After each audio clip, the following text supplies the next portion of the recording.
Alors dans cette vidéo, on va voir le calque de réglage teinte-saturation qui nous permet donc de modifier la teinte, la saturation ainsi que la luminosité. Alors la luminosité, c'est comme on l'a vu sur les autres calques, donc comme sur le calque luminosité contraste, donc rien de nouveau ici.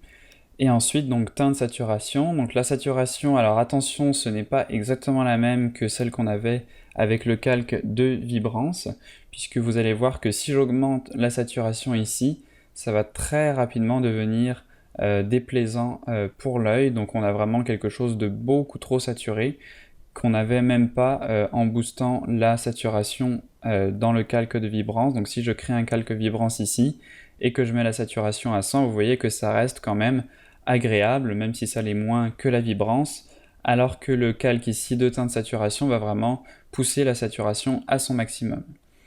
Donc il faut vraiment faire attention avec ce curseur de ne pas le mettre trop haut. Et ici, on a donc la teinte. Alors la teinte, c'est vraiment la teinte globale de notre image. Donc là, si je déplace le curseur plus vers le bleu, vous voyez que notre image prend une tournure plus bleutée. Et si je le déplace vers le vert, on a une image qui devient plutôt verte. Donc on le voit bien ici sur les yeux de la fille qui étaient bleus et qui sont verts. Et je peux pousser ça donc sur tout mon spectre ici pour changer complètement les couleurs. Donc là aussi, attention avec ces réglages, très rapidement ça devient assez excessif et donc un peu déplaisant pour l'œil. Ensuite, on peut restreindre cet effet ici à certaines parties du spectre de couleurs. Donc ici, je clique sur Global et vous voyez que j'ai plusieurs paramètres prédéfinis ici que je peux sélectionner et qui vont se restreindre sur le spectre de couleurs. Donc là, vous voyez en bas ici qu'on a une petite interface qui nous permet de sélectionner les parties de notre image qui vont être affectées.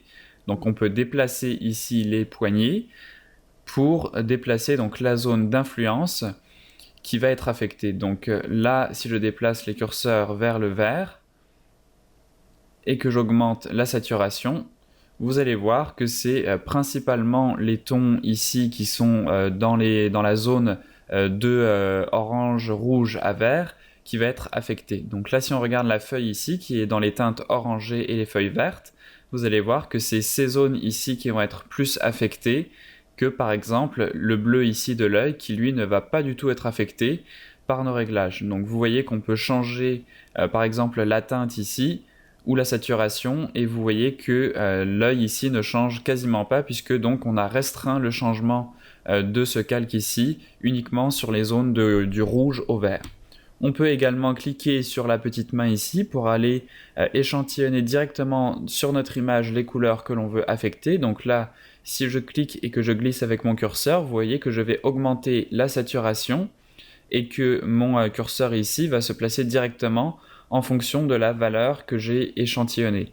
Donc là, c'est une façon assez rapide de sélectionner dans notre image une couleur que l'on veut saturer davantage.